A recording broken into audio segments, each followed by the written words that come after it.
Oui, moi je suis un peu plus petite. Mesdames et messieurs, bonsoir. Nous sommes très heureux aujourd'hui, merci, de vous recevoir pour inaugurer ces festivités. Nous sommes ravis de vous proposer aujourd'hui l'inauguration des 20 ans de l'Alcazar, puisque ça passe très vite. Je pense que nombre d'entre vous étaient là pour l'ouverture de l'Alcazar. Et donc ce soir, nous avons l'honneur, le privilège de recevoir deux personnes sans lesquelles cette bibliothèque n'existerait pas. Donc vous avez Marc Bouiron, archéologue, conservateur en chef du patrimoine, directeur scientifique et technique de l'INRAP. Et Didier Rojon, architecte, membre de l'Académie des sciences, lettres et arts de Marseille. Donc nous avons aujourd'hui, avant que je leur laisse la place, je voulais vous expliquer, donc aujourd'hui, cela correspond, on va dire, à l'ouverture de l'Alcazar, puisque c'était le 30 mars 2004 que l'Alcazar était ouverte. Et nous avons, pour clore l'année 2024 à l'automne, tout un temps fort de commémoration également, qui va vous être proposé, qui correspond aussi à la date d'inauguration officielle de l'Alcazar en tant que la BMVR, grand établissement, deuxième plus grand établissement de France de lecture publique, qui avait été inauguré donc par le président de l'époque, M. Jacques Chirac.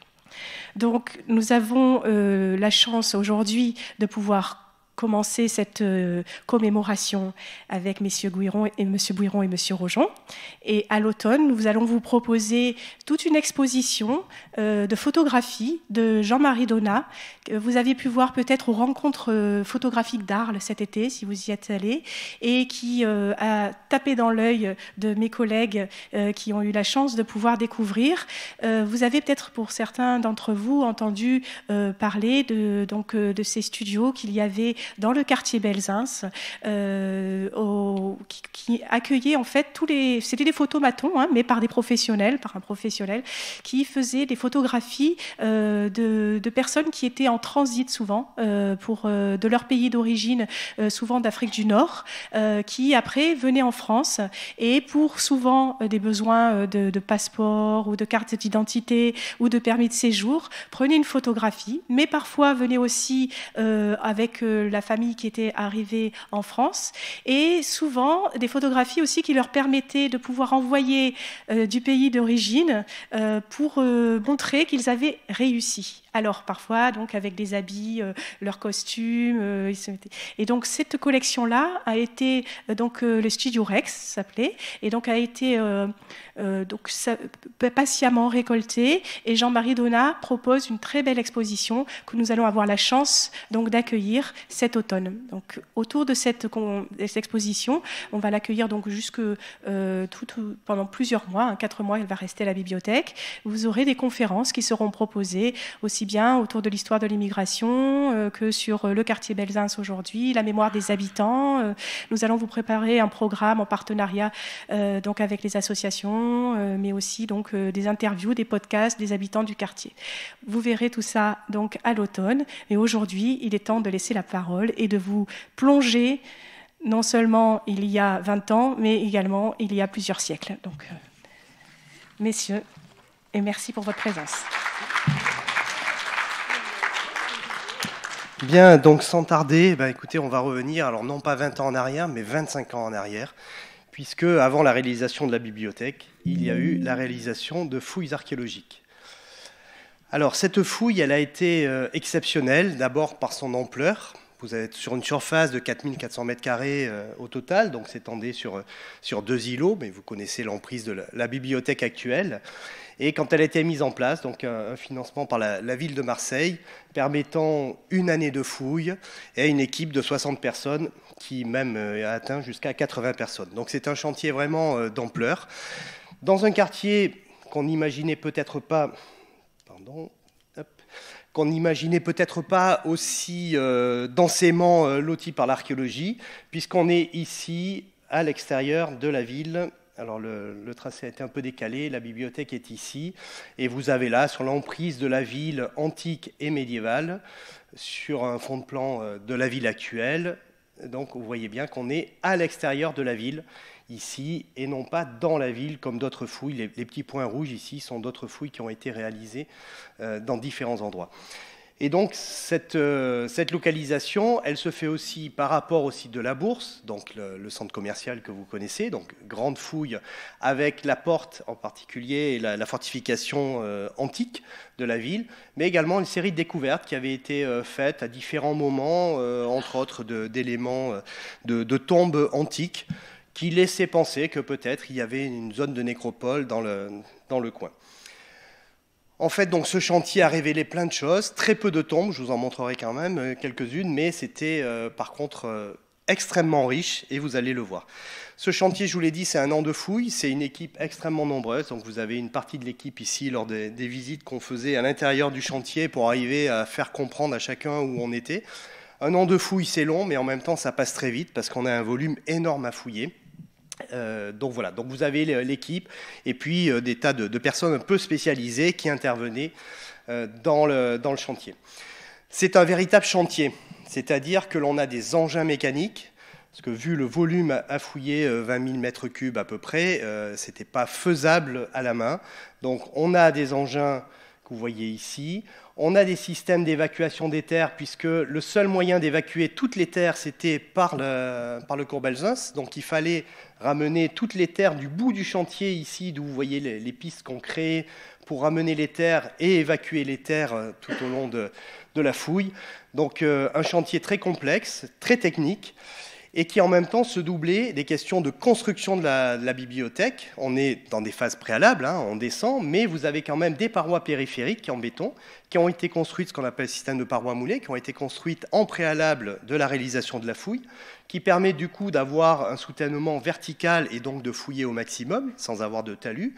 Mais par contre, ça nécessite d'avoir des ancrages dans le sol, donc ici un tirantage, des tirants qui étaient mis en place pendant la période de fouille. Donc c'est assez complexe, ou d'avoir ce qu'on appelle des butons, c'est-à-dire des grands tubes métalliques qui viennent évidemment éviter que la paroi ne bouge pendant la réalisation de la fouille. Donc au milieu de tout ça, de l'évacuation des terres, du confortement de la paroi, il fallait faire un travail d'archéologue, c'est-à-dire rechercher les vestiges archéologiques. Et en même temps qu'on faisait les vestiges archéologiques, eh bien, on communiquait. Donc ça, c'est grâce à ce qui a été mis en place à l'époque par la direction des bibliothèques et puis Marseille Aménagement qui avait la maîtrise d'ouvrage de l'opération. Et donc, on avait un point de vue sur la fouille qui permettait d'expliquer. On avait un médiateur du patrimoine et puis des explications régulières sur le chantier, de manière à faire connaître aussi aux Marseillais, en même temps que la réalisation de la fouille, finalement, ce qu'on trouvait au fur et à mesure. Et puis une fois qu'on finit le terrain, donc on libère la place et on laisse la place à la construction de la bibliothèque, et Didier vous en parlera tout à l'heure, nous on continue notre travail, parce que quand on fouille, on part du plus récent, on va vers le plus ancien, donc on démonte les choses, on récupère du mobilier archéologique, mais ensuite il faut tout analyser pour repartir dans le sens normal du temps, c'est-à-dire du plus ancien vers le plus récent. Et ça prend du temps, c'est ce qu'on appelle d'un mot barbare de post-fouille, ce travail d'étude qui permet d'aboutir à un rapport et qui permet de dire au début il y avait ça, ensuite il y avait ça, il y avait ça, il y avait ça, jusqu'à la fin, jusqu'au XXe siècle. Donc une équipe aussi extrêmement nombreuse, vous le voyez, donc de spécialistes et d'archéologues qui ont participé. Et puis, autre phase, une fois la remise du rapport rendu, il faut publier ces données-là, publier pour le grand public, mais publier aussi pour les scientifiques, parce que ces données-là, elles sont fondamentales. Et donc, on a des séries de publications qui sont parues. Alors, vous voyez, ça prend du temps. Le premier volume est paru en 2011. Donc, on avait plusieurs chantiers, mais dont l'Alcazar, sur tous les éléments médiévaux et modernes du site. Un volume sur les mobiliers archéologiques retrouvés, entre autres, sur le site de l'Alcazar. Et puis là, le mois prochain, va apparaître les niveaux antiques et antiques tardifs. Donc, je vais vous les présenter, mais en tout cas, c'est donc, vous voyez, en 2024, 25 ans après la réalisation de la fouille, on continue à publier ces données archéologiques scientifiques. Alors voilà ce qu'étaient les vestiges archéologiques sur le site de la bibliothèque de l'Alcazar. Vous avez ici, toute période confondue, toutes les structures archéologiques qu'on a retrouvées sur le site de l'Alcazar, 26 siècles d'histoire qui se superposent.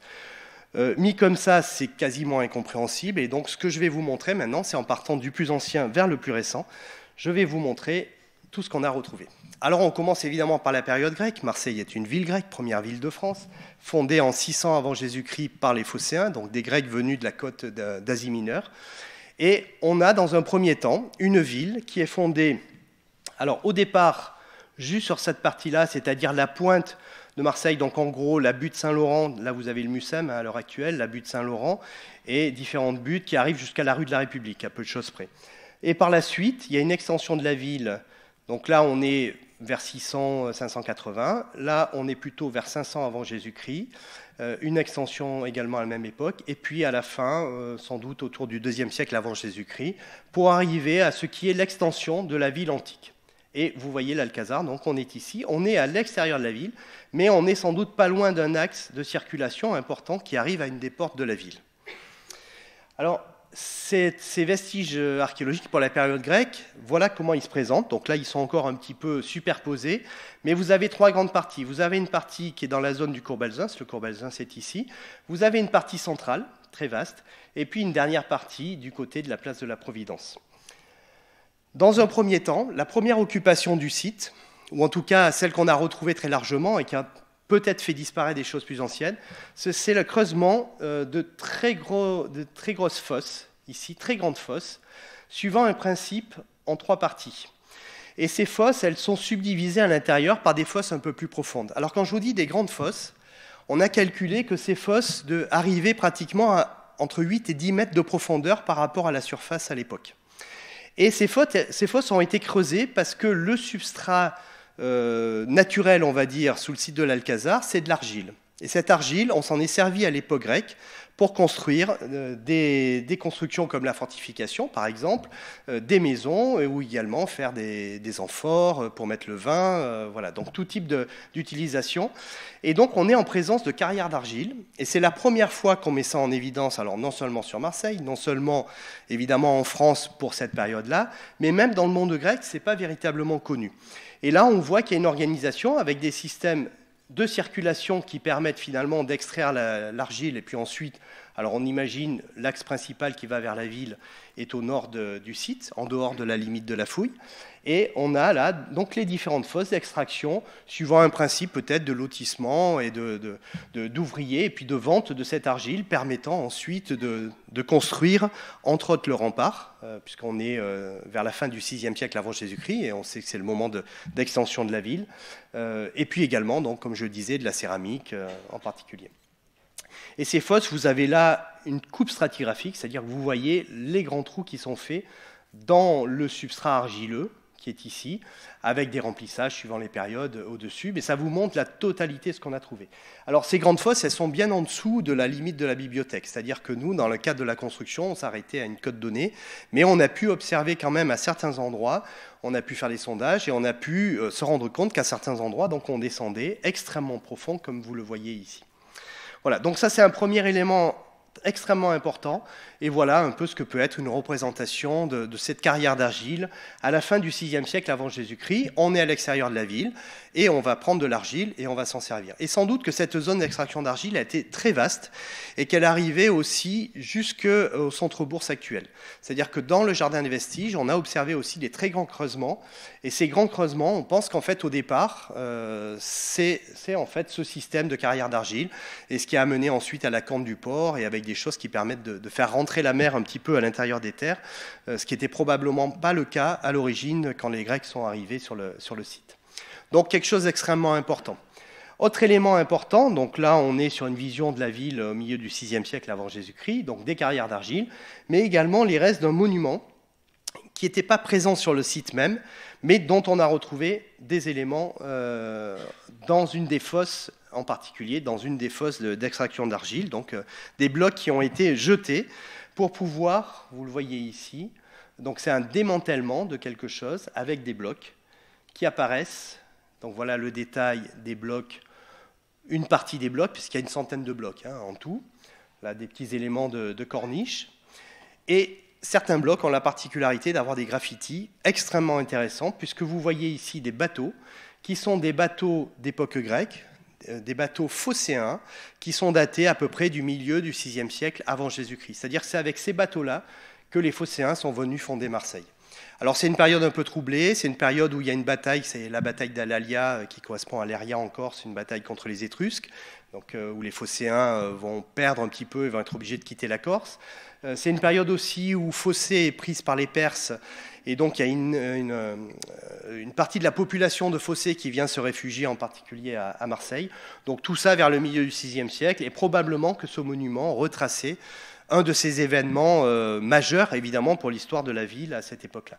Donc ça fait partie des choses extraordinaires retrouvées sur le site de l'Alcazar, d'un monument qui était probablement un petit peu au-dessus et qui a été jeté ensuite quand il a été démantelé, pour une raison qu'on ignore encore à l'heure actuelle. Alors si on avance dans le temps à la période hellénistique, donc la période hellénistique c'est à partir de la mort d'Alexandre le Grand, donc on va dire en gros de la fin du IVe siècle avant Jésus-Christ jusqu'à la conquête de la ville par Jules César, puisque César est arrivé et a fait le siège de Marseille en 49 avant Jésus-Christ, mais jusque-là la ville était une ville grecque et indépendante. Voilà, donc vous avez une extension ici de la ville, en particulier de la fortification. On est dans cette zone-là, ici, avec des mises en culture, comme on va le voir. Voilà. À cette époque-là, les carrières d'argile n'existent plus. Elles ont été en partie remblayées dans la partie centrale, ici. Là, on a laissé les fosses un petit peu à l'air libre, elles ne seront remblayées qu'à l'époque romaine. Et la partie occidentale a été laissée à l'air libre, mais c'est rempli d'eau. Et on a un étang, en fait, qui est là, donc qui s'étend au-delà de la zone du Courbelzun, c'est au-delà.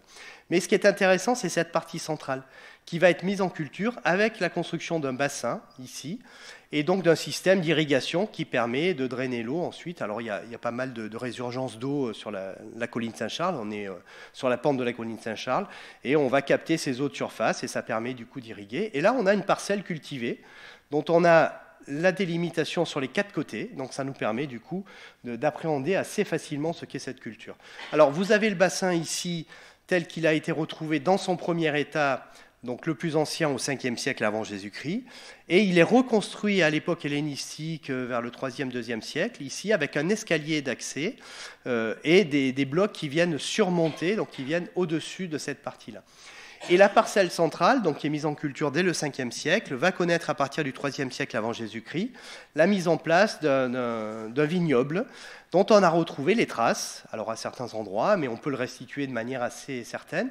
Le système d'évacuation des eaux du bassin, donc, qui reste toujours actif, et donc cet emplacement de chaque pied de vigne peut être un système de culture pour pouvoir planter ensuite la vigne à l'extérieur dans le territoire de la cité, donc dans les zones plus extérieures à la cité. Ça, c'est assez exceptionnel aussi, et ça nous montre qu'au plus près de la ville, on avait de la culture de la vigne au IIIe siècle avant Jésus-Christ. Et c'est un moment où Marseille produit du vin en particulier dans des amphores qui sont exportés dans toute la Gaule. Et voilà donc une représentation un petit peu de cet espace-là, où on a donc la partie centrale avec le vignoble et le bassin. On a une zone donc d'étang sur le côté à l'ouest, et puis de l'autre côté, cette fosse laissée ouverte avec les blocs démantelés, mais sans doute encore un peu visibles à cette période-là. Voilà, 49 avant Jésus-Christ, je vous l'ai dit, Jules César arrive, vient mettre le siège à la ville de Marseille, la cité, donc indépendante, et à partir de là, donc à partir du moment où César prend la ville intègre quelque part, alors ce qui n'est pas encore tout à fait l'Empire romain, mais très vite l'Empire romain, et donc une ville qui se développe aussi, en particulier sous Auguste, dont les petits-fils viendront à un moment donné vivre à Marseille.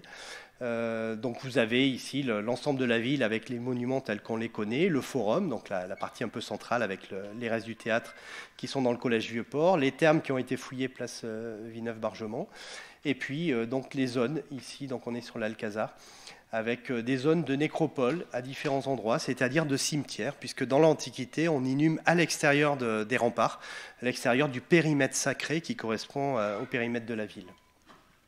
Alors, beaucoup de choses se passent sur le site de l'Alcazar. Je ne vais pas tout vous montrer en détail, mais on va quand même passer assez rapidement.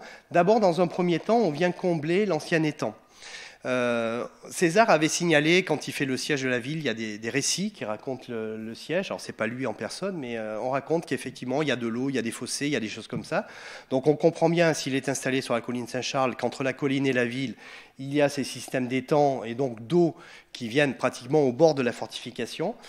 Mais on a toujours le système, ici, on a toujours le système de mise en culture de la parcelle avec la construction autour du bassin, de bassins supplémentaires et de bâtiments, et certainement des séries de bâtiments au nord qui correspondent ensuite, qui devaient border la voie principale qui allait vers la ville, donc, mais en dehors de l'emprise de la fouille. Et puis toujours ces fosses ici à l'est, mais qui sont en cours là également de remplissage.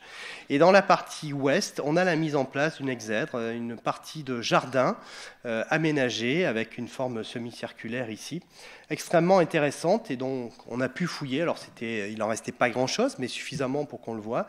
Et en particulier avec des pieds de banc qui étaient disposés. Donc il faut imaginer de manière régulière, en fait, on a retrouvé les emplacements, des pieds de banc et des bancs tout le long. Sans doute un bassin ici d'agrément, et on est dans un jardin et on a donc un espace où on peut venir s'asseoir et profiter de la fraîcheur du bassin dans une zone extérieure à la ville, mais probablement en lien avec une habitation, une villa ou quelque chose d'assez prestigieux. Les sites évoluent, donc on a en particulier, alors à plusieurs reprises, des réflexions sur les bâtiments, les fossés également, donc toujours ce bassin d'époque grecque qui remonte au 5e siècle avant Jésus-Christ. Là, on est dans les années 70 de notre ère, donc on est presque 6 siècles après la construction du bassin, mais on a toujours l'usage du bassin, et donc des fossés qui permettent la culture, l'évacuation des eaux. Et la mise en place ici de ce qu'on appelle un triclinium, qui est une salle à manger d'été, qui est installée dans un jardin et qui permet du coup de profiter avec le bassin d'une adduction en eau et qui permet, puisque les Romains mangent allongé, qui permet d'avoir 3 lits, d'où le nom de triclinium, 3 lits, et puis on vient manger ici, on est au frais, on est dans le jardin. Et voilà donc un petit peu le détail de cet aménagement-là qu'on a retrouvé, qui était assez abîmé, mais encore assez bien conservé malgré tout. Et puis ce que ça peut représenter éventuellement avec une pergola dessus, donc qui permet d'imaginer quelque chose où on est à l'abri du soleil et où on peut venir déjeuner dans un cadre très agréable. Et toujours sur la partie ouest, donc l'exèdre qui continue à survivre. Des modifications encore avec la disparition de ce triclinium, des changements dans les fossés, etc. Donc tout ça, des choses extrêmement complexes à retrouver. Alors je ne vous fais pas le détail, là vous avez l'impression qu'on a des visions complètes sur l'ensemble de la fouille, mais à chaque fois c'était vu par petits bouts en fonction de l'avancée des travaux, du confortement des parois, de l'évacuation des terres, etc. Donc tout ce qui constituait le chantier archéologique. Et dans le coin ici, vous voyez apparaître une nécropole, donc une partie de cimetière, qui sont les quelques tombes qu'on a pu retrouver dans cette zone-là, qui montrent que la partie cimetière était au-delà de la zone de l'Alcazar, donc vraiment au sud-est, et donc des tombes sont connues plus au sud. Et puis surtout, également donc un aménagement un peu monumental permettant de monter à cette partie-là. Un escalier monumental donc, qui vient certainement depuis la rue ici qui se trouvait au nord. Et donc un aménagement particulier. Alors voilà une vue restituée de ce que pouvait être le jardin d'agrément avec l'exèdre, et puis ici donc cette partie aménagée qui permettait de monter, de passer, de traverser aussi ce terrain pour aller vers le sud. L'escalier monumental donc de la période romaine, on a retrouvé les vestiges de ce très beau mur ici et des aménagements. Alors le dallage de sol ici avait disparu, mais on a encore quelques marches de l'escalier qui permettaient de monter à la surface de cet espace de jardin.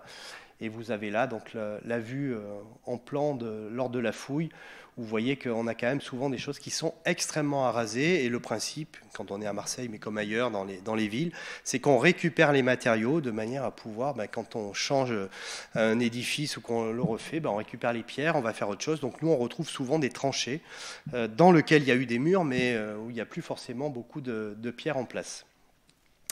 Voilà. Et puis la partie nécropole, donc c'est quelques tombes qui ont été retrouvées. Bon, c'est assez classique pour la période romaine, avec des aménagements en tégulés, en tuiles, ici, qui viennent recouvrir donc l'emplacement des différents individus qui ont été enterrés dans cette partie-là. Donc on est quelque part vers la fin du 1er siècle, début du 2e siècle de notre ère. Et puis un élément alors, qui n'était pas en place, vous avez là dans un mur tardif des blocs que vous voyez ici, qui ont été réemployés dans la construction, mais qui appartiennent à un mausolée un mausolée augustéen, donc début de notre ère, qui devait se trouver non loin de là et qui a été démantelé dans le courant du IIIe siècle certainement, et dont les blocs ont été réutilisés en construction. Et là, vous avez le détail en particulier de ce très, très bel acrotère ici, donc à l'angle dans la partie haute du mausolée qui devait être de plan carré à peu près, donc qui est présenté au musée d'histoire, et donc le dessin qui en a été fait. Voilà, donc on a étudié chacun des éléments. Ils appartiennent au même monument, mais on n'a pas suffisamment de blocs pour pouvoir le restituer évidemment de manière précise. Alors tout ça continue à exister à la fin de l'Antiquité.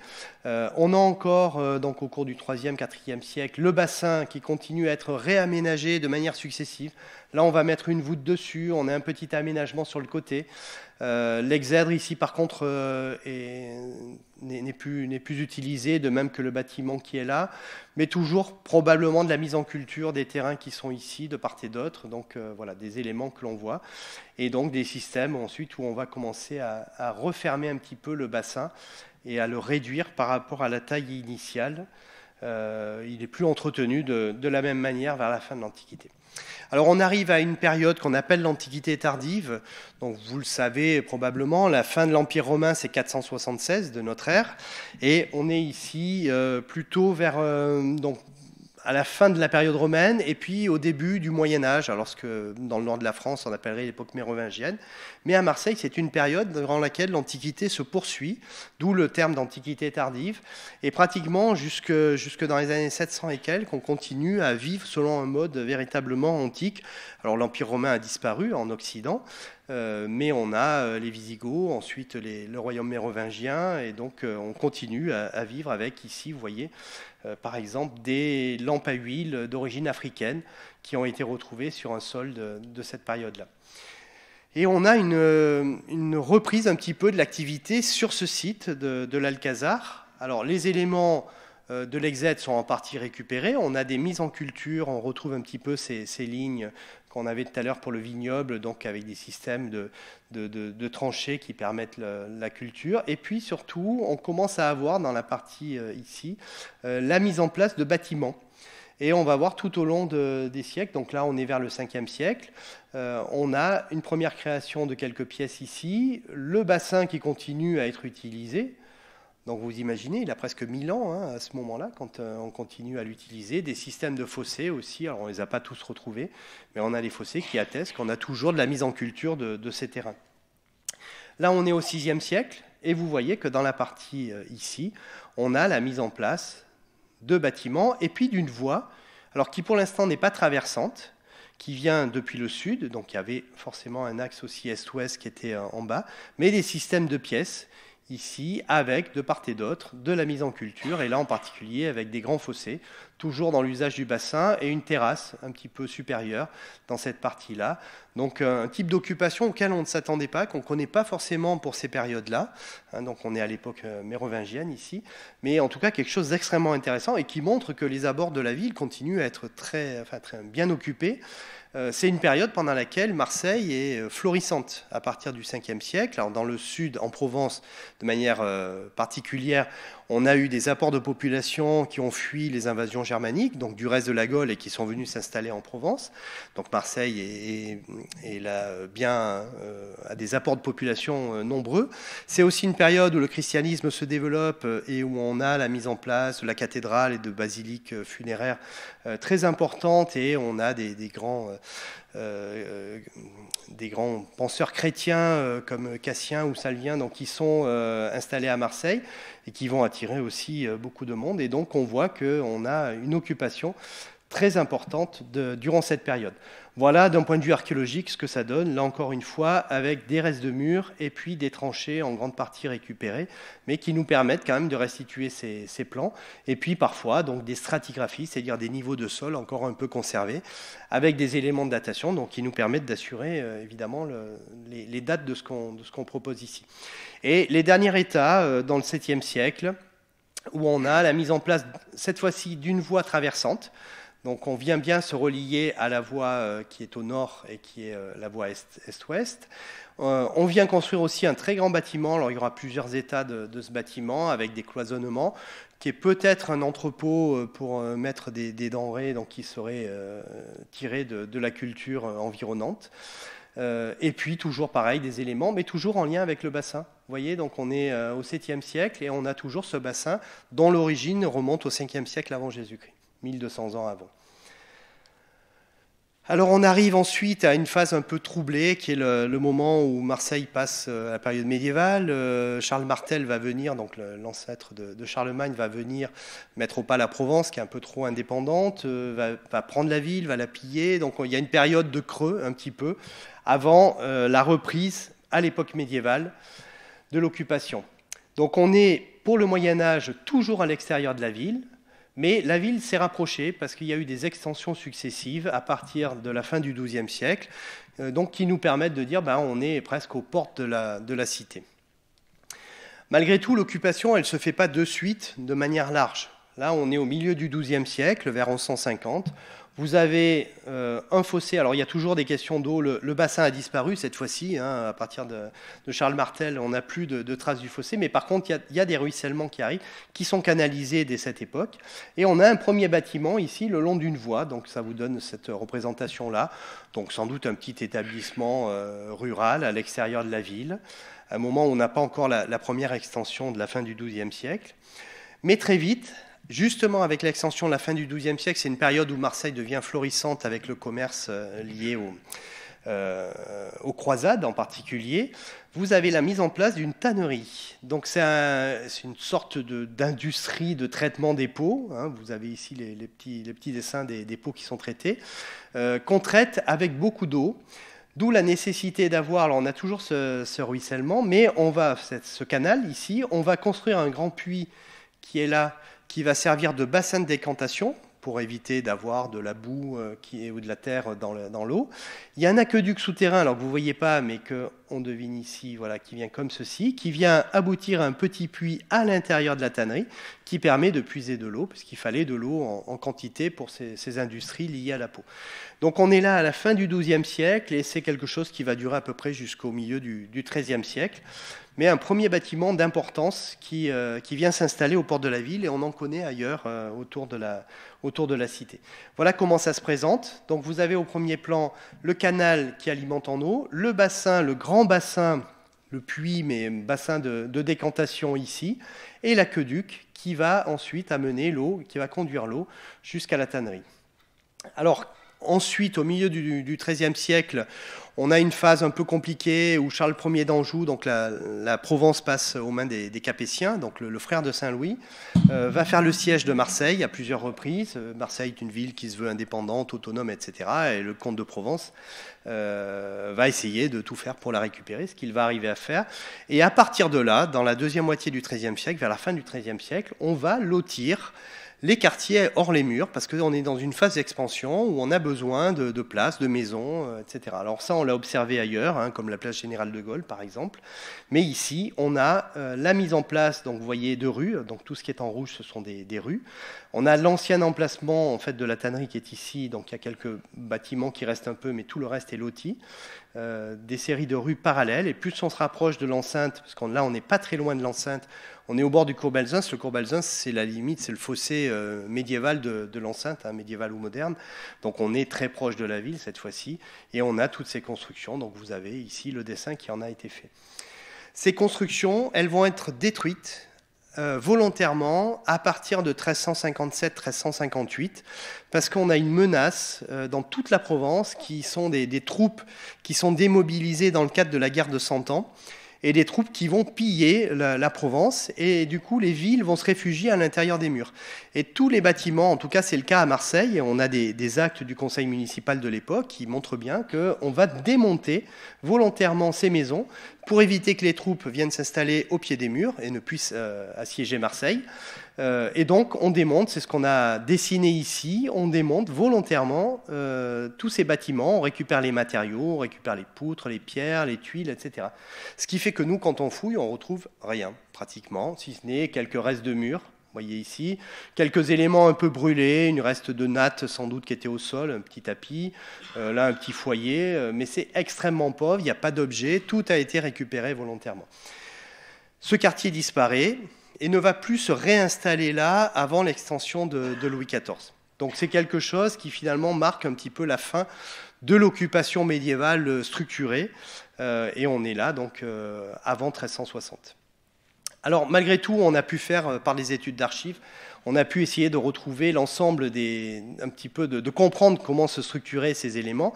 Donc on est hors les murs, vous avez ici le rempart, vous avez un fossé qui est devant, vous avez un couvent au sud qui est le couvent des frères mineurs des franciscains, donc très important pour Marseille médiévale, dans lequel étaient les reliques de Saint Louis d'Anjou, donc un saint capétien, lié à la famille comtale. Vous avez donc l'emprise de la fouille de l'Alcazar avec les maisons ici entre les différentes rues. Et plus on s'éloigne de la ville, plus on rentre là petit à petit dans des jardins et des choses ensuite où on va cultiver le territoire. Et au-dessus, une église de Sainte-Claire qui est installée au XIIIe siècle, avec une des rues, Sainte-Claire, qui est la rue numéro 2 ici, qui porte le nom de cette église ici. Et quand on remonte le temps un petit peu, on s'aperçoit que tous ces terrains, à l'extérieur de la ville, appartiennent à des grandes familles qui sont liées aux vicomtes de Marseille, donc des grands seigneurs marseillais. Et ici, par exemple, donc, où on serait dans la famille des vicomtes, avec, donc, puisque les vicomtes, il y a des branches qui sont également possessionnées à Signes ou à Fos. Voilà, donc ça c'est lié à l'archéologie et aux découvertes archéologiques qu'on a pu faire. Alors on avance dans le temps et on arrive à la période moderne. Donc période moderne, c'est à partir grosso modo de la découverte de l'Amérique, 1500, une période du XVIe siècle qui est extrêmement troublée avec des guerres de religion et des guerres où en particulier avec le duc de Savoie, entre le roi de France et qui essaye, donc c'est la période des guerres d'Italie, puis les guerres de religion. Et ici, vous avez une représentation d'une église qui est construite au XVIIe siècle sur le cours Belzunce, qui était l'église du couvent de Saint-Omebon, dont l'église se trouvait à l'angle au bout du cours Belzunce, pratiquement sous la bibliothèque, un petit peu plus loin. Donc ça, c'est un des éléments. Et on a fouillé, sur ce site, on a tout fouillé, jusqu'aux éléments les plus récents. Donc vous avez les 4 plans là, alors il faut les prendre comme ceci, A, B, C, D, donc c'est des phases différentes d'époque moderne. Ici on est au début du XVIIe siècle, où on voit apparaître quelques constructions le long de ce qui sera le cours Belzunce, qui n'existe pas encore, mais également le long de la rue du Petit-Saint-Jean. Ici ça se structure un petit peu, donc c'est à l'époque du couvent de Saint-Omebon, avec la première église qui est située ici. Et puis ensuite le couvent est agrandi et transformé après en auberge, avec la densification des réseaux de rues. Donc là, on est dans l'agrandissement de Louis XIV, donc on devient finalement un quartier, c'est un quartier urbain. Et ici, c'est l'époque contemporaine, c'est le 19e et le 20e siècle, avec en particulier la création du théâtre de l'Alcazar, que vous avez ici, dont on a retrouvé également des vestiges, et toute la densification également de l'habitat dans ces différents îlots. Donc je passe juste très vite pour vous montrer quelques petits éléments. Ici, la première église du couvent de Saint-Omebon, donc recoupée par la paroi de limite de la bibliothèque, mais donc on était en partie dans l'emprise du couvent. Et ici, des maisons du XVIIIe siècle dont on a fouillé les caves. Et il faut savoir qu'à l'époque moderne, ce qui est intéressant, c'est qu'on passe d'abord d'un habitat où on a des familles qui possèdent une maison entière. Ensuite, il y a des systèmes de maisons par étage. Et là, on a la mise en place de caves individuelles. C'est le principe qu'on connaît maintenant, où chaque habitant, donc de chaque étage, va avoir sa propre cave. Et on est au XVIIIe siècle. Vous avez les pavements des différentes caves et les portes qui permettent de rentrer avec les petits couloirs dans les différents espaces. Donc c'était aussi extrêmement intéressant de travailler sur ces périodes récentes, parce que ça apporte un complément à ce qu'on peut avoir dans les textes, et ça illustre la matérialité de ce qui a pu exister à ce moment-là. Et puis voilà, pour terminer, donc le théâtre de l'Alcazar, là vous avez le plan tel qu'il était connu en 1929, tel qu'il avait été dressé, et les éléments que l'on a pu retrouver du deuxième état du théâtre de l'Alcazar, avec des systèmes de piliers. Vous retrouvez ici cette salle de spectacle qui était ici. Donc ça s'inscrit pleinement dans le couvent de Saint-Omebon qui a été transformé en auberge et qui ensuite a donné le théâtre de l'Alcazar. Voilà, je vous remercie et je vais passer immédiatement la parole à Didier pour qu'il puisse enchaîner sur sa communication. Et après, on aura un temps d'échange, si vous voulez, sur des questions. Alors, je m'installe et que je...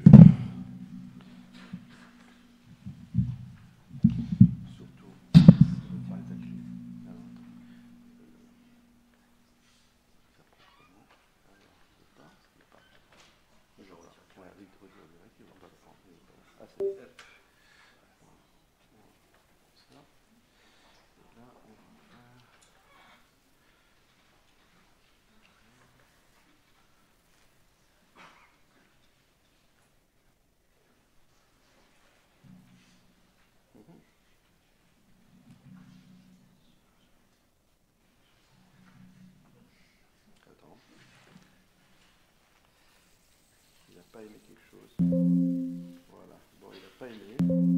On va voir. Je vous rassure, tout est en place. Autrement, comme ça.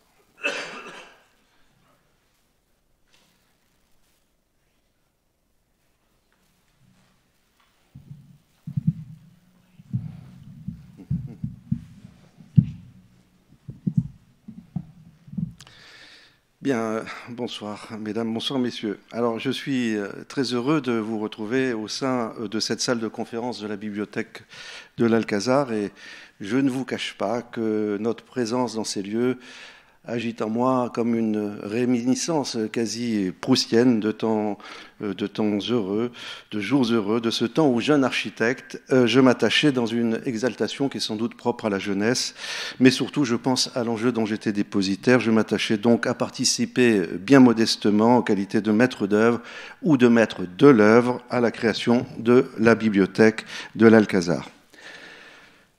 Bien modestement, car lorsqu'on est maître d'œuvre, d'une œuvre ou d'œuvres qui appartiennent à ce qu'on appelle de grands projets, ou donc de grandes œuvres, elles ne peuvent être que des œuvres collectives. Leur mérite est donc un mérite collectif. Et je veux ici associer à mes propos Marseille Aménagement, qui était le maître d'ouvrage délégué, et dont nous avons la chance d'avoir la présence de M. Jean-Yves Millot, qui est actuellement directeur général de Soleam, mais qui était chez Marseille Aménagement, donc à l'époque, les entreprises du MES et FH, le bureau de contrôle technique Socotec, le bureau d'études techniques BTRM Ingénierie, et bien sûr mes confrères Adrien Finsilbert et Jean-Romain Giraudet, ainsi que tous ceux que je ne peux citer, tant la liste est longue, mais qui ont apporté leur pierre à l'édifice et ont contribué à la réussite de l'opération.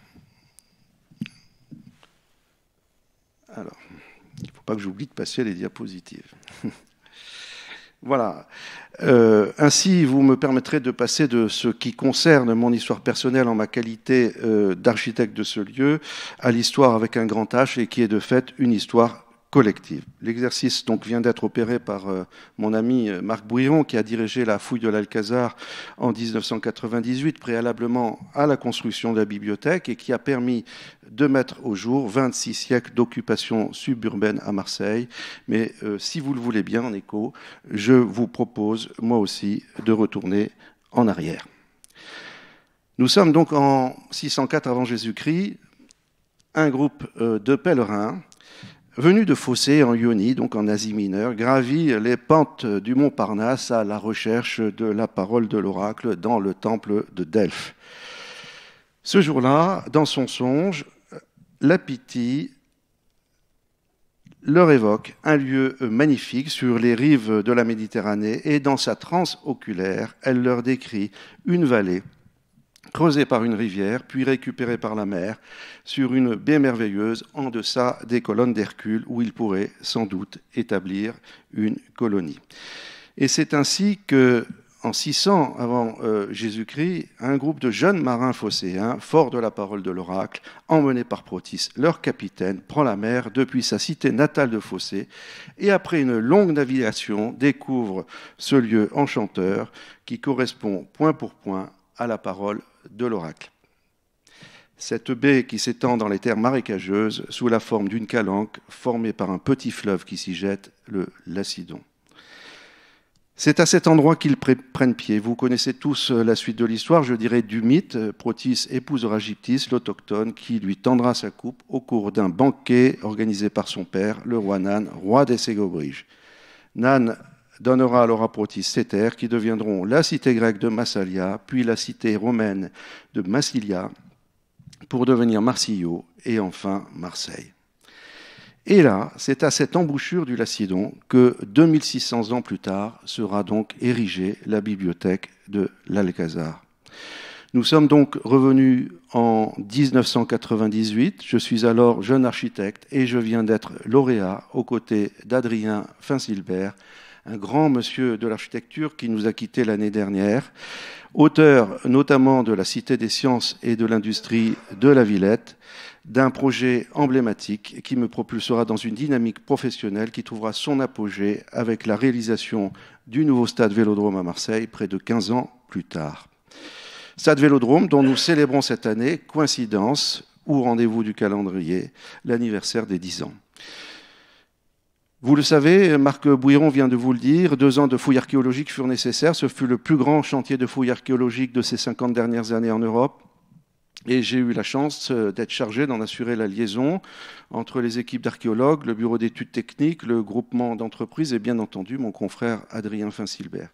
C'est donc dans ces conditions que notre équipe pouvait investir le site de l'Alcazar à la fin de la période de fouilles archéologiques. Et quel site? Je vais donc d'abord vous parler du contexte urbain, ce qu'on appelle communément les contraintes de site.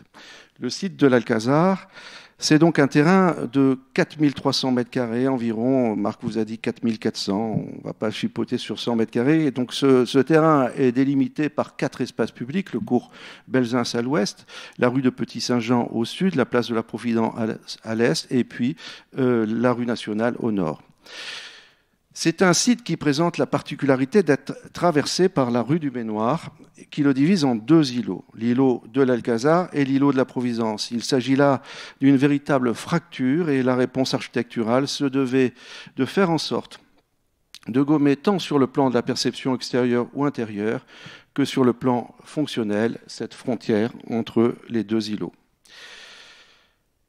Depuis l'espace public, le terrain présente donc une forme oblongue avec des façades étroites de 30 mètres de large environ sur le cours Belzins et la place de la Providence, tandis que sur le long de la rue du Petit-Saint-Jean, la façade se développe sur environ 100 mètres. Nous sommes en effet dans un quartier qui baigne dans la trame baroque du XVIIe siècle et vous voyez là une gravure du cours Belzins donc à cette époque. Et cette dimension urbaine et historique a eu une incidence forte sur la conception du bâtiment qui devait naturellement s'insérer dans la composition du quartier Belzins dans un rapport harmonieux et respectueux de son histoire et de son architecture. Vous le constatez, les façades sur le cours Belzins et sur la place de la Providence sont les seules façades qui présentent le recul nécessaire, ou qui présentaient bien sûr le recul nécessaire à une espèce de perception d'ensemble depuis l'espace public. Mais leur faible dimension n'offrait pas l'ampleur qui convenait à l'échelle d'un tel bâtiment comme la bibliothèque, qui soupçonnerait en effet aujourd'hui, en se promenant sur la rue Colbert et face à la façade sur le cours Belzins, qu'elle pourrait cacher un édifice aussi vaste que celui de la bibliothèque.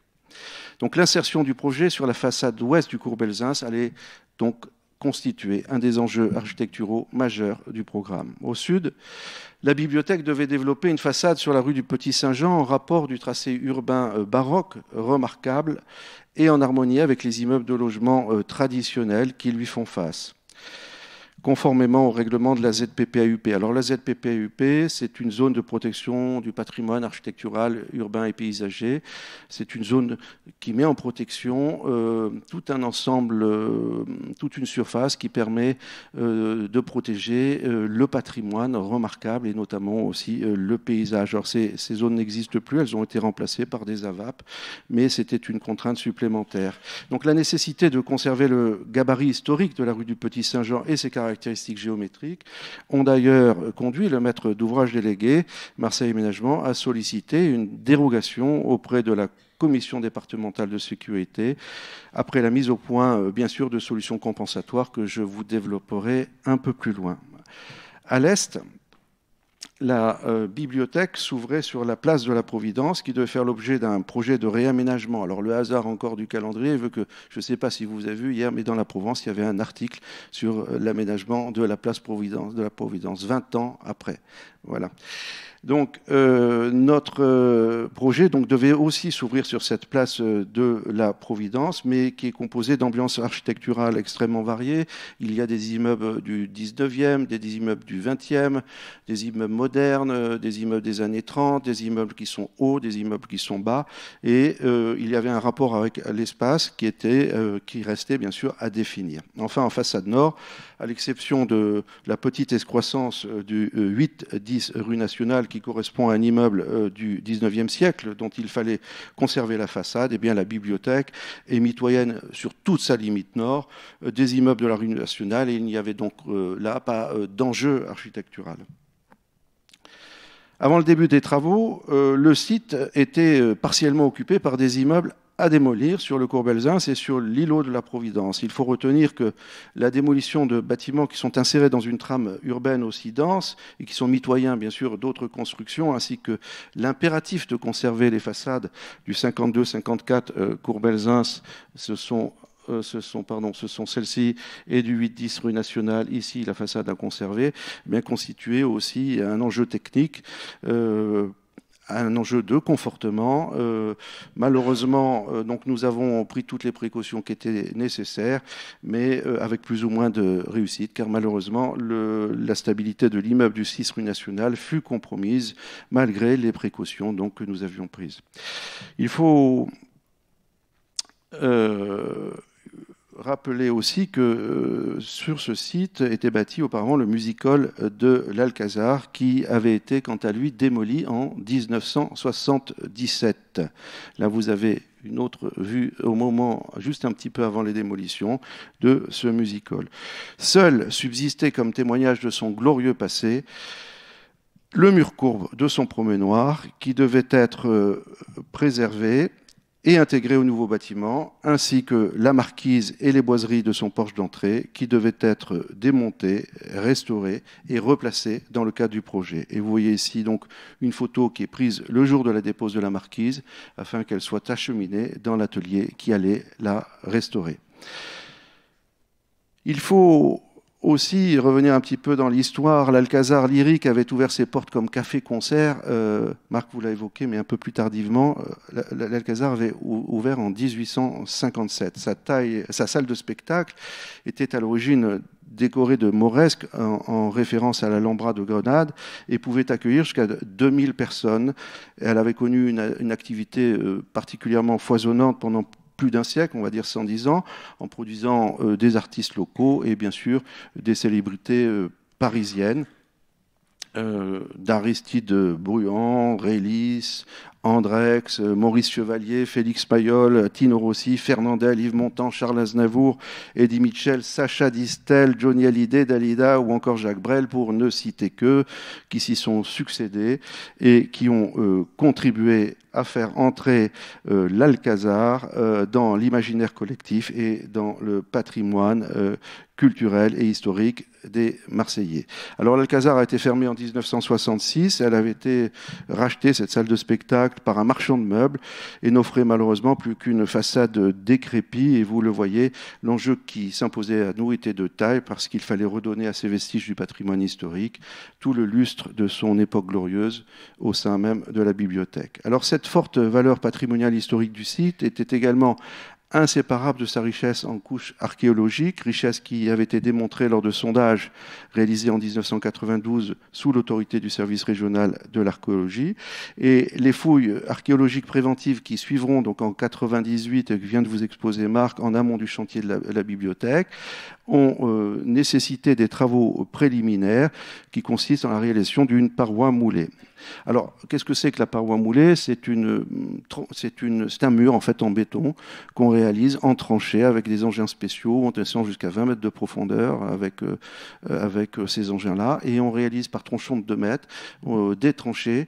On se sert des parois naturelles comme coffrage. On y met bien sûr des fers à béton et on coule du béton ensuite. Et quand on a bouclé toute la boucle, toute la périmétrie bien sûr du site, eh bien, on peut excaver le site relativement en sécurité en y ajoutant ce que vous voyez aussi ici, ces petits points noirs qui sont des tirants qui viennent conforter la façade et Marc aussi vous l'a dit, des butons pour renforcer les angles, ce qui a permis à 60 archéologues de prospecter le site en sécurité en confortant la tenue des terres périphériques au fur et à mesure de leur descente dans les couches archéologiques jusqu'au substratum.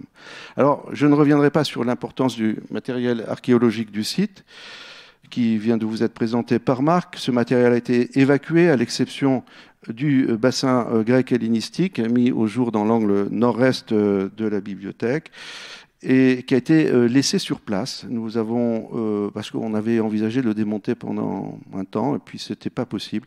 Donc il y a eu un moulage qui a été réalisé. Et puis, ce vestige a été laissé sur place, protégé pour les générations futures. Un jour, peut-être, cette bibliothèque n'existera plus et on retrouvera ce bassin à nouveau fouillé par l'équipe de Marc Bouilleron.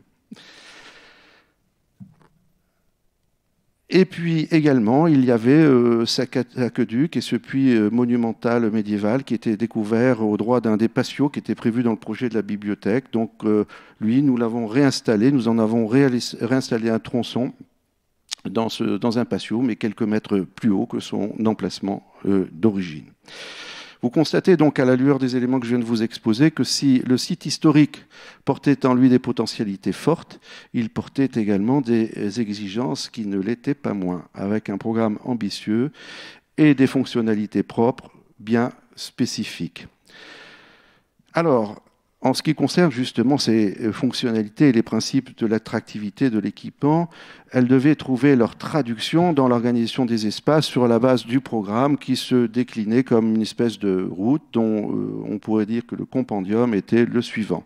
Il y avait donc la nécessité de créer un espace de pré-accueil qui jouait le rôle d'interface entre la ville et la bibliothèque, puisque certains éléments du programme devaient pouvoir fonctionner en dehors des heures d'ouverture de la bibliothèque au public, notamment la salle de conférence dans laquelle nous sommes. Vous avez passé par ce grand sas qui permet, quand la bibliothèque est fermée, eh bien de faire fonctionner la salle de conférence. Un accueil ensuite qui gère ensuite toutes les fonctions traditionnelles de la bibliothèque, information, inscription, pré-retour, et ensuite un ensemble d'espaces ou de sections qui soient aisément accessibles au public. Alors à l'époque, ça s'appelait l'enfant et ses mondes. Je ne sais pas si les noms ont évolué, mais musique, film, multimédia, consultation des périodiques, près du livre, lecture et recherche.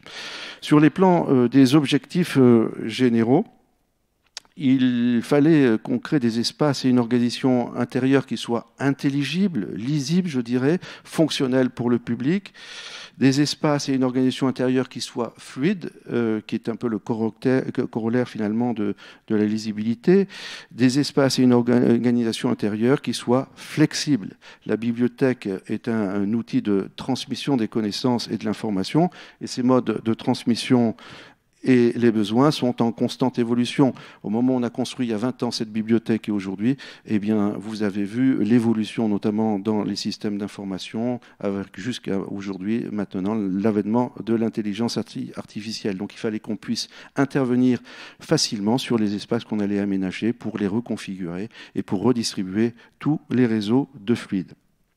Alors, une bibliothèque, il faut un éclairage naturel maximal, mais pas de rayonnement solaire. Ça faisait partie des éléments essentiels de notre feuille de route.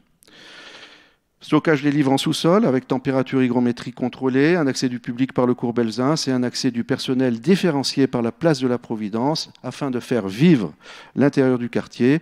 Vous avez vu que dans cette bibliothèque, il n'y a pas de restauration. En fait, c'était une volonté de l'équipe municipale afin de faire vivre ce quartier pour que le public qui fréquente la bibliothèque soit conduit à consommer dans ce quartier afin de le faire vivre. Alors, comment avons-nous interprété tout cela?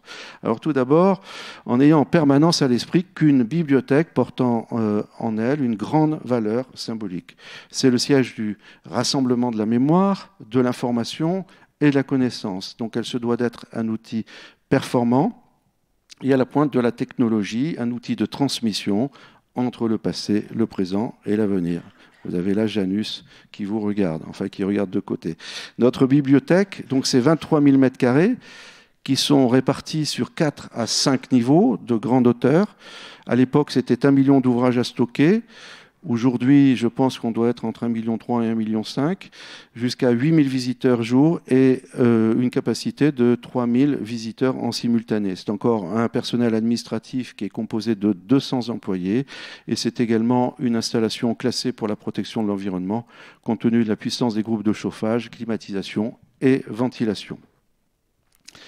Notre proposition architecturale s'est donc attachée à répondre aux contraintes qui étaient fixées bien sûr par le programme et aux objectifs de qualité qui étaient liés à l'outil et à sa forte valeur symbolique. Alors le parti architectural s'organise sur un axe de composition majeur, une sorte de colonne vertébrale qui est une grande rue intérieure qui est surmontée par une verrière, elle-même coiffée par une casquette brise-soleil qui vient survoler la rue du Baignoire et qui est perceptible en débordement sur le cours Belzins et sur la place de la Providence.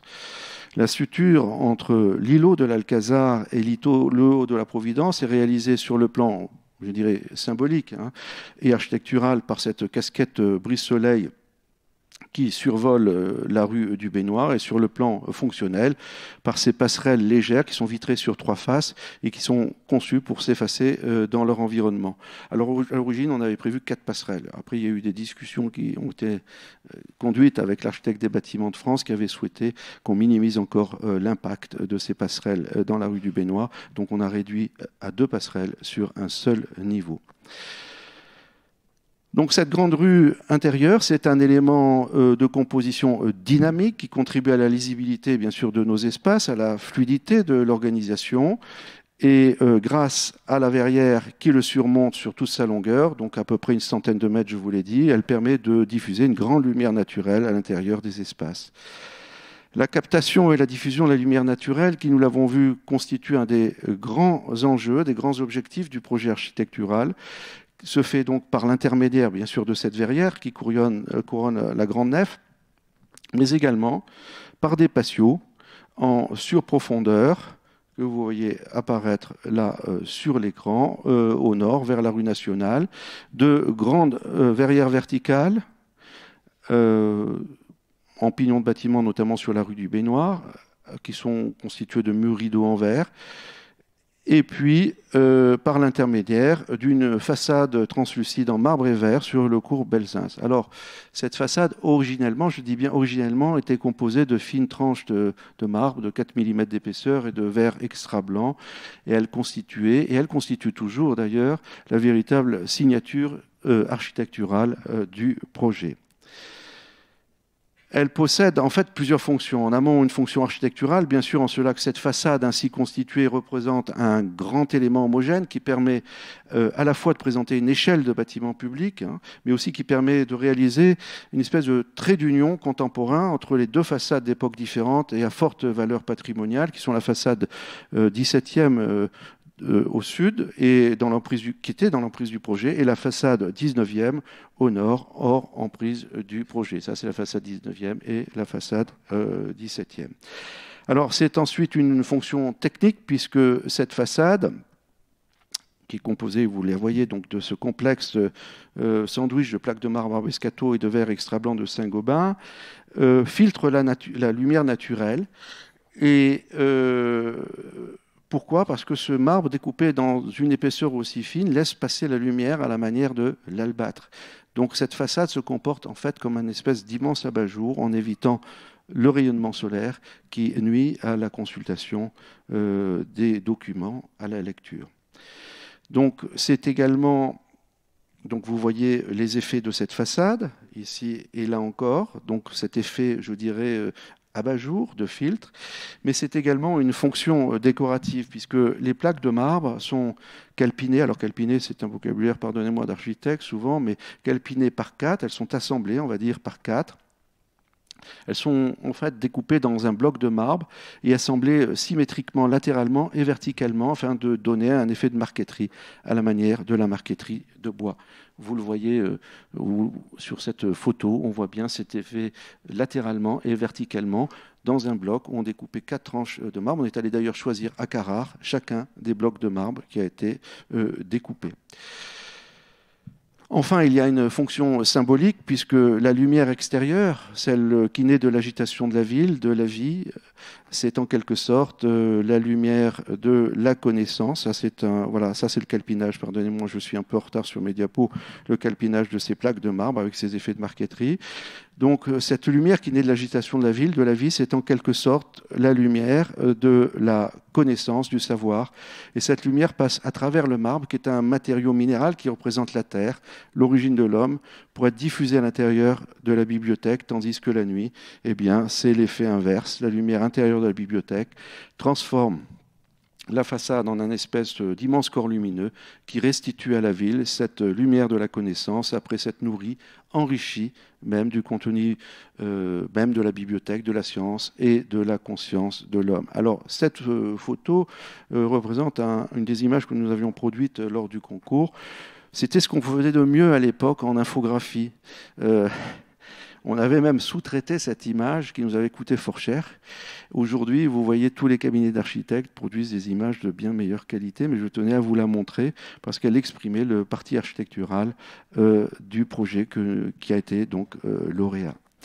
Alors aujourd'hui, malheureusement, il faut le dire, cette façade primitive a dû être remplacée. En effet, il est apparu quelques années après la livraison que certains panneaux présentaient des défauts d'exécution qui n'avaient pas été décelables à l'œil nu, mais qui ont provoqué la rupture de certains d'entre eux. Et compte tenu de la complexité du dispositif et de son coût, eh bien, la ville de Marseille a renoncé à faire réaliser une nouvelle façade avec le même procédé. Donc là, vous voyez cet effet-là, on voit qu'il y a des effets de décollement sur certaines des façades et les chocs thermiques amenaient à la rupture de certains éléments en verre de ces plaques. Donc c'est la raison pour laquelle il y a eu des barrières pendant longtemps devant la bibliothèque jusqu'à ce que cette façade soit remplacée.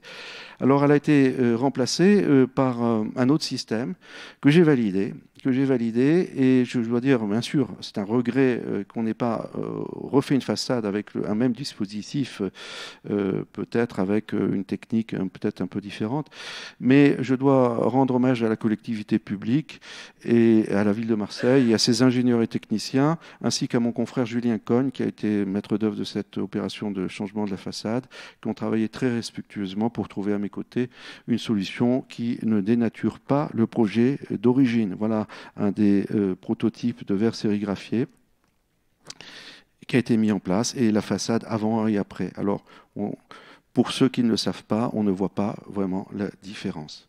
Toutes ces difficultés techniques illustrent bien les difficultés que nous avons rencontrées lors du chantier, jusque dans l'approvisionnement, les rues étant trop étroites pour permettre le passage des camions, ou encore la difficulté, bien sûr, d'installer la base de chantier. Alors la parcelle, vous l'avez vu, est totalement insérée dans un tissu urbain dense, et il a fallu installer une des deux grues du chantier à l'intérieur même du bâtiment. C'est-à-dire qu'on a construit le bâtiment autour du bâtiment, de la grue, et bien entendu, à la fin du chantier, il a fallu démonter cette grue. C'est un peu compliqué. On a fait venir une grille mobile qui avait une flèche de 60 mètres de long et qui a permis de démonter cette grue. Vous voyez là quelques photos qui ont été prises lors du chantier et qui illustrent mes propos. Ici, ce sont les ouvrages de confortement de la façade du 8-10 rue Nationale. Ici, bien sûr, aussi un confortement par projection de béton sur le mur du déambulatoire du promenoir de l'Alcazar. Et puis les butons dans les angles, la grande nef intérieure pendant le chantier, la construction. Ici, le confortement de la façade de l'immeuble d'angle du cours Belzins. Alors, je vous ai dit que cet immeuble devait être conservé, sa façade devait être conservée, mais il pouvait être démoli. Et on s'est rendu compte, quand on a réalisé ce contre-mur, pour pouvoir réaliser ce contre-mur en béton qui tient cette façade en moellon de pierre, eh bien, il a fallu décrouter les enduits de plâtre. Et là, je me suis rendu compte qu'il y avait la trace des percements d'origine. Et avec une recherche que nous avons conduite avec l'atelier du patrimoine, et notamment Daniel Drocourt, nous nous sommes rendus compte qu'à l'origine, eh bien, ces deux immeubles qui étaient présentés ne faisaient qu'un, et même, ça allait plus loin, puisque même l'immeuble qui recevait la marquise de l'Alcazar faisait partie du même ensemble immobilier. Alors, on a négocié aussi avec l'architecte des bâtiments de France la restitution des percements ancien de cette façade 17e. J'ai dessiné moi-même une façade à la manière du 17e. C'est-à-dire que la façade que vous voyez aujourd'hui est une façade totalement inventée, mais bien entendu avec le vocabulaire architectural qui a été défini par Puget lors de l'élaboration du cours. Ici, nous avons la superstructure qui est en train d'être montée, vous voyez sur ces photos. Et puis là, on arrive à la façade sur la place, sur le cours Belzunce, qui est une façade donc en verre, puisque la façade marbre et verre, qui est maintenant en verre sérigraphié, est une façade décorative avec ses fonctions techniques que je viens de vous exposer. Alors, le rapport des façades à la ville a fait l'objet d'un soin tout particulier. Je vous l'ai dit, donc je vous ai parlé tout à l'heure du rapport entre cet immeuble d'angle et l'immeuble qui fait l'angle avec la rue Nationale, mais sur la place de la Providence, on avait un enjeu différent et il fallait restituer des gabarits qui répondent aux gabarits de la trame de l'habitat vernaculaire auquel elle était confrontée. Ce sont des trames qui correspondent à des trames de 3 fenêtres marseillais environ, c'est-à-dire des structures qui font à peu près 7 à 8 mètres de large. Et donc, on a choisi de définir la façade par des modules avec des failles vitrées qui permettent aussi d'amener de la lumière naturelle à l'intérieur de la bibliothèque pour répondre à la façade, notamment sur la rue du Petit Saint-Jean, qui faisait face dans ces gabarits-là. Alors, là encore, vous voyez une photo de la rue du Petit Saint-Jean, qui est très étroite, et de la réponse, bien sûr, en confrontation de ces immeubles qui correspondent à des 3 fenêtres marseillais. Alors, à l'instar de ces réponses techniques et architecturales, nous avons également proposé des solutions qui étaient innovantes afin de répondre à certaines contraintes de sécurité. Nous sommes en effet dans un établissement qui reçoit du public, un ERP, comme on dit, qui doit répondre à un certain nombre de normes et de dispositions, bien sûr, en matière de sécurité, que ça passe du désenfumage, l'évacuation du public et encore l'accessibilité des façades aux engins de secours. Or, pour qu'une façade soit accessible aux engins de secours, eh bien, la législation impose que la rue qui la dessert présente une largeur de 8 mètres minimum afin d'autoriser les camions de pompiers à tourner leur échelle vers cette façade et permettre aux soldats du feu, bien sûr, d'accéder au lieu du sinistre. Alors, la rue du Petit Saint-Jean, je vous l'ai dit tout à l'heure, n'offrait pas la largeur nécessaire. C'est une rue qui fait que 5,50 m à 5,70 m de large, mais il fallait la conserver dans son gabarit initial. Donc, notre maître d'ouvrage, Marseille Aménagement, avait identifié ce problème et avait négocié avec le service prévention du bataillon des marins-pompiers en amont une dérogation et qui s'était traduite par la nécessité de réaliser des accès spécifiques par les pompiers. Alors nous, on les a traduits différemment. On a créé ces tours pompiers qui sont des tours protégées. Vous voyez, les pompiers peuvent accéder dans un cheminement qui leur est propre, avec des parois qui sont coupe-feu, par un escalier spécifique qui est équipé d'une colonne sèche sur laquelle ils viennent brancher leur camion-pompe et ce qui leur permet d'irriguer des tuyaux qui vont brancher ensuite dans la bibliothèque et de combattre le feu. Et alors, à la manière des châteaux Renaissance, on a imaginé un deuxième escalier, un escalier à double révolution, qui entoure ce cylindre que vous voyez au centre, et qui permet au public de s'évacuer sans qu'il y ait de croisement de flux. C'est ce qui fait que quand vous êtes dans la bibliothèque, vous voyez ces volumes orange qui correspondent aux évacuations du public, et en rouge, là vous êtes au dernier niveau, c'est l'émergence de la tour pompier. Fluidité de l'organisation intérieure qui se retrouve jusque dans les ascenseurs panoramiques qui sont entièrement vitrés et qui permettent au public d'accéder aux étages depuis la grande rue intérieure et qui offrent une vision à 180 degrés, sans aucune gêne visuelle, parce que vous l'avez sans doute constaté, ils sont dépourvus de poteaux dans les angles. Alors là aussi, ça a été une difficulté technique, parce qu'un ascenseur s'est soumis à des contraintes mécaniques, des contraintes de torsion, et il a fallu réaliser un prototype complet de cabine pour valider les hypothèses que nous avions émises sur la résidence de ces cabines, qui n'ont pas de poteaux dans les angles et qui vous permettent d'avoir une vue à 180 degrés quand vous les utilisez.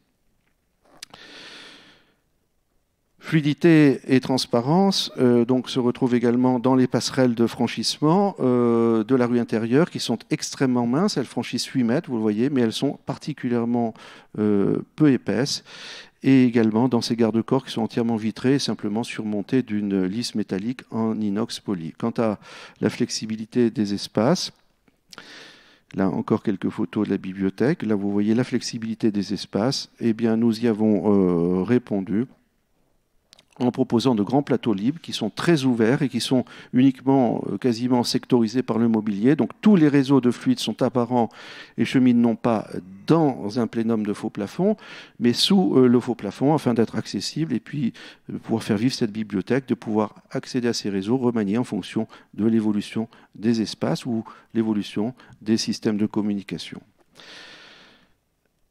Les réserve, alors je passe quelques photos. Alors vous avez des mâts aussi qui descendent de ces plafonds et qui permettent d'irriguer par tous les systèmes de communication, les systèmes de courant fort, les tables. Vous voyez aussi sur cette photo, c'est assez intéressant, on voit ces lampes qui ont été dessinées spécifiquement pour l'Alcazar. Vous les trouverez qu'ici, ces lampes. On les doit à Marc Speg, qui était l'éclairagiste de la bibliothèque à l'époque. Ce sont de très belles lampes. Avec les réserves, elles sont réalisées avec un système pour... on n'avait pas beaucoup de place. Hein, quand on veut stocker, eh bien, il s'agit d'économiser la surface qui est consommée. Eh bien, on a eu recours à un système compactus que vous connaissez peut-être déjà, qui permet d'économiser sur les couloirs. On a d'immenses armoires qui sont coulissantes avec des manivelles qui démultiplient la force et qui permettent de créer des couloirs de circulation pour accéder aux documents qui sont référencés sur le côté de ces étagères de stockage.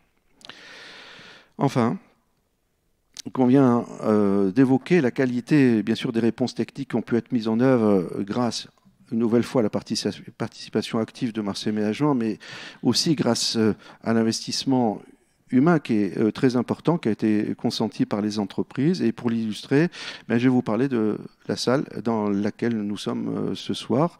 Le programme prévoyait en effet la réalisation d'une salle de conférence de 300 places qui a dû être située en sous-sol à proximité de l'entrée afin d'autoriser son fonctionnement dehors des heures d'ouverture de la bibliothèque. C'est donc cette salle où nous trouvons et elle constitue en fait un carré parfait et elle devait bien entendu être dépourvue de tout poteau. Alors, le problème, c'est que la trame porteuse du bâtiment, qui est basée sur une trame qu'on appelle une trame dite écossaise, hein, vous voyez, ce sont des poteaux qui sont organisés par 4, espacés chacun de 2 mètres par 2 mètres, et puis qu'on retrouve dans les angles de carrés qui font 8 mètres par 8 mètres. Alors, cette trame faisait qu'on avait 4 poteaux qui tombaient en plein milieu, ici, de la bibliothèque. Alors, ça aurait été dommage qu'on ait des poteaux, vous n'auriez pas eu la chance de me voir. Voilà. Alors, donc, on a supprimé ces poteaux pour vous laisser cette chance. Alors, c'était très compliqué. Il a fallu réaliser un système de poutres à plat. Alors, je n'ai pas retrouvé malheureusement la photo du ferraillage, qui est absolument impressionnante. L'entreprise a travaillé 3 mois pour mettre en œuvre ces poutres. Ce sont des poutres qui font 1,30 m de haut et 1 m de large et qui permettent de récupérer la descente de charge de ces 4 poteaux. Chaque poteau reprend 250 tonnes. C'est-à-dire que les 4 poteaux sur 4 mètres carrés reprennent 1000 tonnes. 1000 tonnes, c'est le poids de 4 fusées Ariane qui pourraient être posées là, en plein centre de la bibliothèque, simplement sur 4 mètres carrés. Donc vous imaginez bien sûr les difficultés techniques. Ça tient toujours, vous voyez, peut-être. Voilà. Hein, voilà. Bien, à ce stade, en ma qualité d'académicien, je voulais saluer la présence de 2 éminentes académiciennes, Madame Eliane Richard, qui m'a fait le bonheur d'être présente, et puis Madame Catherine Dureuil, ce soir. En ma qualité d'académicien, je voulais également vous évoquer une spécificité de la bibliothèque. En effet, le maire de Marseille de l'époque, Monsieur Jean-Claude Gaudin, avait souhaité qu'une salle soit dédiée à l'Académie des sciences, lettres et arts de Marseille, au cœur même de la bibliothèque. Alors cette salle se situe au 1er étage, à proximité de l'espace d'exposition temporaire de l'Académie, de l'exposition temporaire, et l'Académie, s'y réunit très régulièrement, en général 2 fois par mois en moyenne. Et si vous voulez venir assister aux séances, vous pouvez le faire. Il suffit de s'inscrire préalablement, et il y a de nombreuses communications qui sont produites par les académiciens, et qui sont particulièrement intéressantes. Alors, les arts, puisqu'on est dans l'Académie des sciences, lettres et arts, justement. Comment parler d'architecture sans parler d'art pour un tel bâtiment? Alors, pour le permettre, justement, l'État a inscrit dans le droit l'obligation de décoration des constructions publiques. Ça, c'est une photo, je suis un peu en retard sur mes diapos de la salle de l'Académie.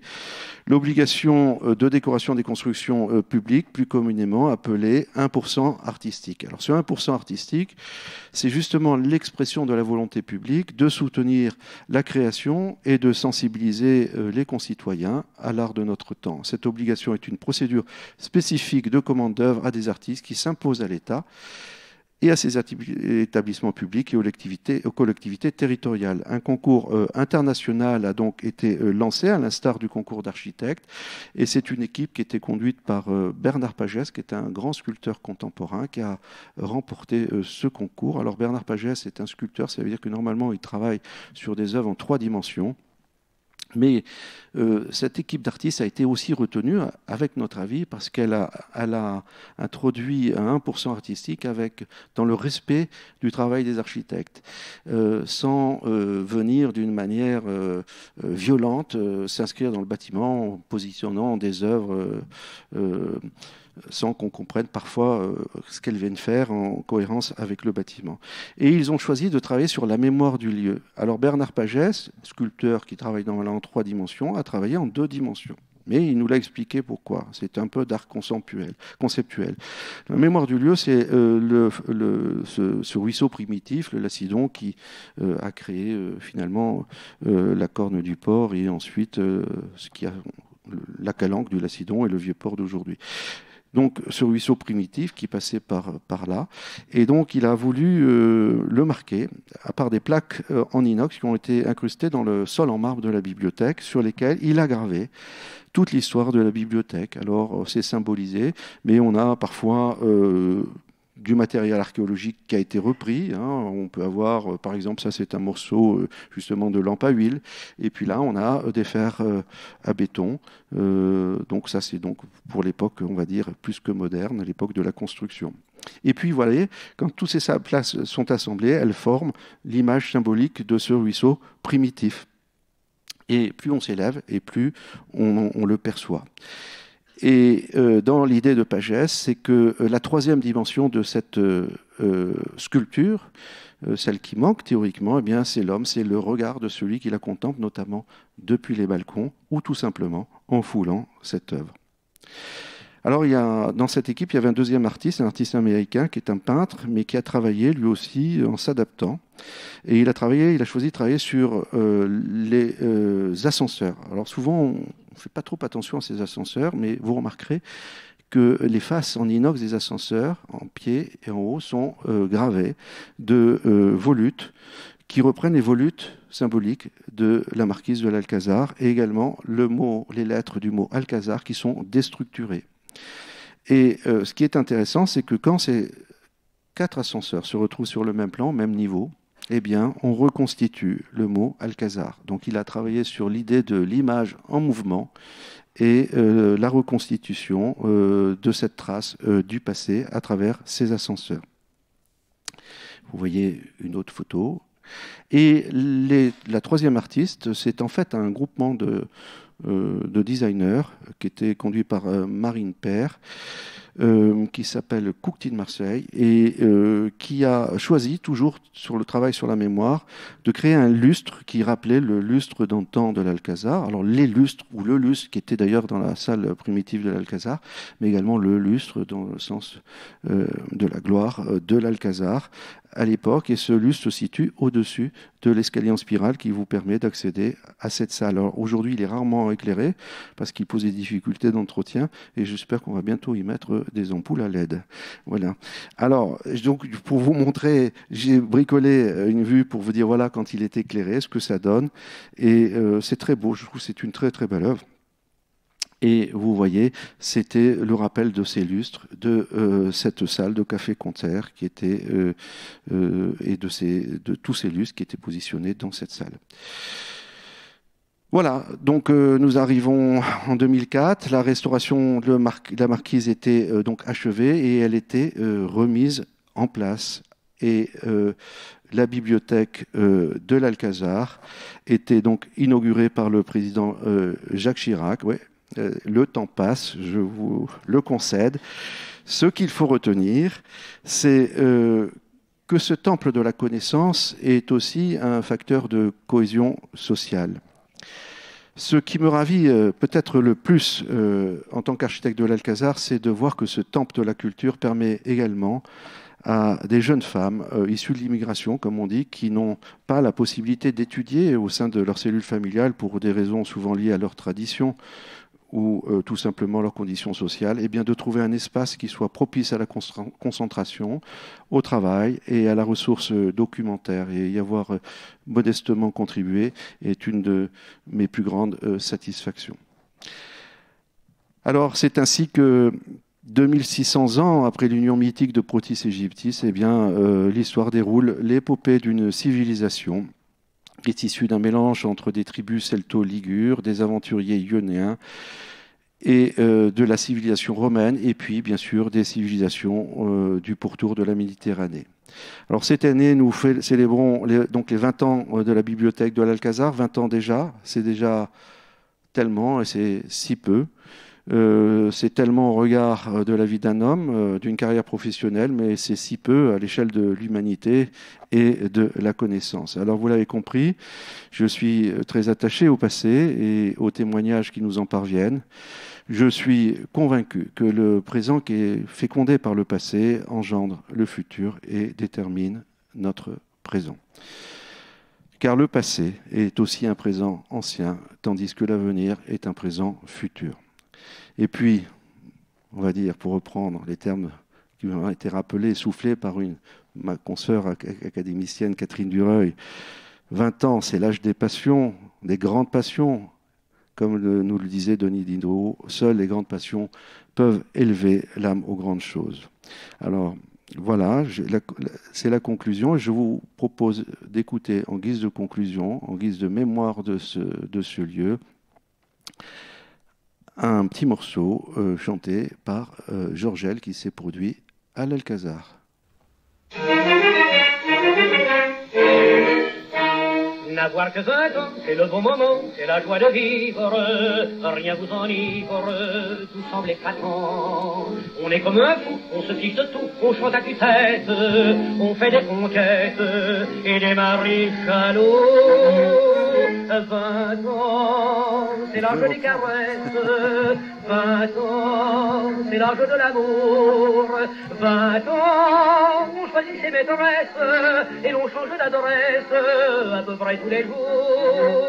30 ans, alors on se marie, charmé par les yeux excitants de celle qu'on mène à la mairie et qui fraîche et jolie vient d'avoir ses 20 ans. Merci.